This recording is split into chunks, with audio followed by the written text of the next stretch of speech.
In today's Leeds news, 26-27 fixtures released. Leeds exploring Brandt deal. Suzuki linked to Leeds and Aston Villa. And away kit sales are telling a bigger story. Wallace. Now you move.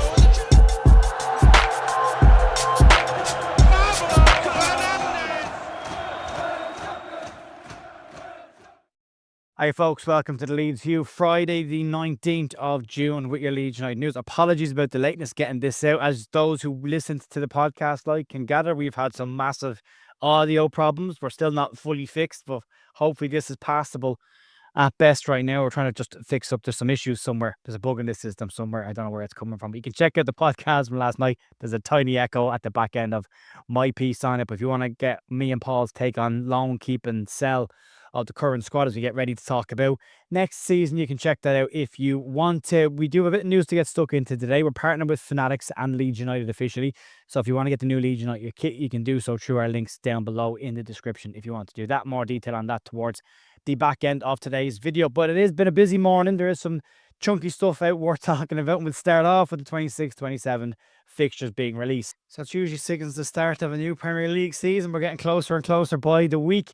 The 26-27 fixtures are now officially out, and they will be digested by the TV companies over the next couple of weeks and days, and then likely ripped apart and put into a completely different order, at least the first half of the season's ones. But Leeds will start on paper right now the season away from home, kicking off on August 22nd away to Nottingham Forest before our first home game at Ellen Road kicks in against Brentford. Christmas will be a tricky period as it was this year or last season for Leeds United.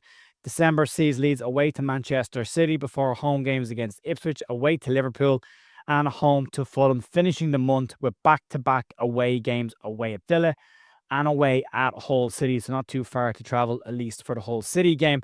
The final month of the season looks on paper, at least now, to be slightly trickier than the last season's finish. Leeds will have Arsenal on the 8th of May, Manchester United away on the 15th of May, and finishing up with the second consecutive season of away games this year, away down in London at Crystal Palace. So we're away at West Ham this year. So they're out now. They will be digested. There are caveats already besides some of those dates. The Leeds game against Nottingham Forest on the opening day of the season has a caveat stuck beside it, which means it's likely going to be explored for TV by one of the different TV companies, whether it be TNT or Sky Sports or somebody else as well. But yeah, that's going to be digested over the next couple of weeks. So yeah, it's great. No point in doing anything major on this morning. It's going to change in a week or two anyway. So that's the dates for now. We'll see what it looks like in the next couple of weeks, and we'll give you the updates on the changes which are likely to come.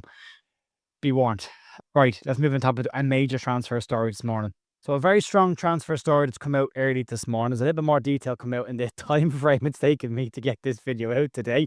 But Graham Smith, the chief sports writer for the Yorkshire Evening Post, has a tweet out this morning. And according to Graham, Leeds United are exploring a deal for Borussia Dortmund attacking midfielder Julian Brandt.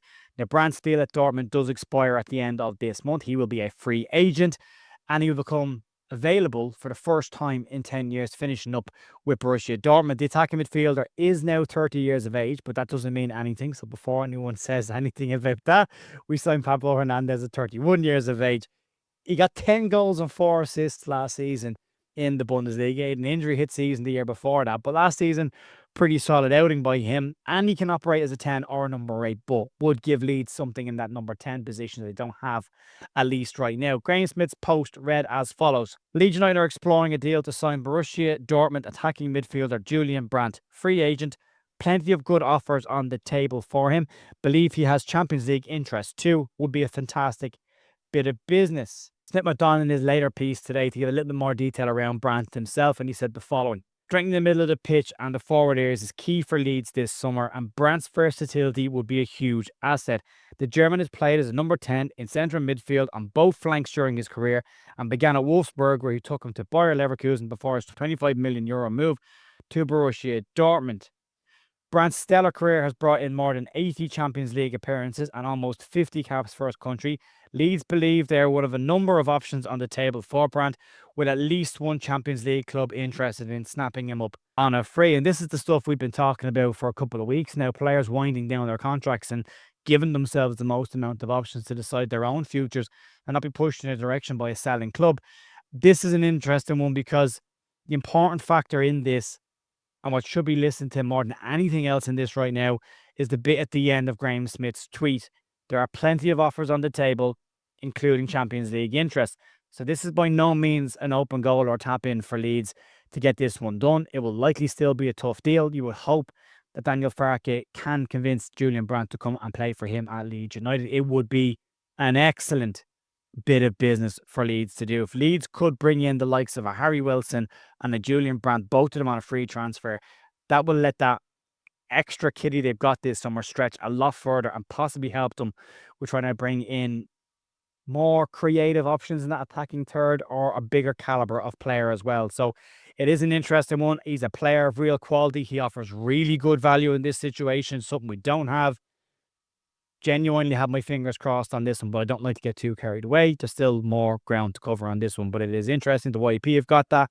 This time last year, they got the one on Lucas Messi before that deal was done. So contract-wise, we're still looking at the 1st of July before anything major happens there, but they could announce something if they get it done before that. Let's move on. It's very likely that as soon as any player has a half-decent game in the World Cup, a host of Premier League and European clubs are going to be linked with them, and we've seen that already with Martin Badarina, who had a fantastic game the other night and straight away has been linked with every major club in Europe's top 5 leagues. Leeds looked at him last summer, looked at him again in January. He's with Como, he's going nowhere unless it's big money. So today we've seen one come our way. Aston Villa and Leeds United have both been linked with a move for Japan's international goalkeeper Zion Suzuki. 23-year-old shot stopper currently plays in Serie A with Parma. He got 25 caps for his country, and last season in Serie A, he played 22 times, kept 6 clean sheets, and conceded just 30 goals across all competitions. He has a minus 1.36 XGOT. You know, XGOT is the goalkeeping equivalent of XG for a striker, so that suggests he's conceded 1.36 more goals than he should have based on the quality of the shots that he's faced. Now, when you compare that to the Leeds United goalkeepers, Carl Darlow has an XGOT of minus 1.5 and Lucas Perry minus 2.18. So that suggests that Darlow's conceded 1.5 more goals than he should have based on the chances that he's faced, and Perry's conceded 2.18 more than he should have based on the quality of shots, which means that at least on that statistic alone, Suzuki is a very slight upgrade on what we've got right now. His passing statistics, and they're just statistics at this moment in time, aren't fantastically brilliant. They don't jump off the page as a ball-playing goalkeeper, but he'd still be seen as probably, as I say, a very small upgrade, unless Leeds see him as a longer-term prospect and look at maybe bringing him in at 23, competing for a place and pushing for a longer-term space. Anyway, the link today came from Italian journalist Gianluigi Longari, and he said the following. The Premier League is looking with great interest at Zion Suzuki from Parma. In addition to the already known scouting by Aston Villa, Leeds is also getting information. Interest is set to grow. Now, this does feel, at least at this moment in time, like a little bit of agent talk, because we have seen Leeds last summer linked with a ton of players in Italy by Italian journalists, and there seems to be a concerted effort between scouts or agents and journalists to try and get these stories out there and drum up interest in their players. The reason for that is Villa are looking for a goalkeeper and Leeds are known to be looking for a goalkeeper. So they're easy links from that perspective. He is an interesting looking goalkeeper. We'll keep an eye on him over the rest of the World Cup. But as most people say, a good World Cup is usually not a basis to buy any player. There's been plenty of them have fantastic World Cups and European Championships and then not delivered for their clubs. So one to keep an eye on, at least for now. Let's move on and talk about Leeds away kit sales. I mean, not just away kit sales, but the impact that the away kit sales are having, and that the very, very much anticipated Leeds away kit launched and has gone as well as everybody expected it to go. And it's showing the potential that Leeds United has for a brand like Adidas moving forward. Baron Cross has got a piece in The Athletic today where he's had a much deeper look at this situation. And on day one, Leeds United sold 13,500 adult shirts for the away kit. And if you take that back to 2024, when the Smiley Badge yellow kit was released, that was a record sales day of 13,900. So as far as launches go, it's up there with some of the most successful ones Leeds have had. Now, according to Baron Cross in his piece, the Leeds marketing department had actually become a little bit desensitized to the away kit because they'd done so much work on it. They did a phenomenal job on the adverts for it, the social media content for it, on what is a really, really good shirt. But they were delighted when they saw the public's reaction to it. So that made it worthwhile. But Leeds are one of only 3 clubs globally that outside of Aberdeen and Nottingham Forest to be selected by Adidas for the Special FC launch back in 2024. We saw other leisure wear and training gear be released last season with the Trefoil logo on them, some very nice gear. And again, that shows where Leeds United are moving in the ranks of Adidas. And Charlotte Johnson, who is the head of marketing at Leeds United, told The Athletic, you can't ignore the improving status that the club has within the Adidas ranks, but there's more to come. And a lot more in this. This year marks the 400th anniversary of the city of Leeds receiving the Royal Charter from King Charles I. In 1626, that document granted political powers to Leeds and laid the foundations of what is the modern city today. And Johnson says that Leeds have used this as rough inspiration. It's been worded for what will come across the rest of Leeds United's range for the 26-27 season.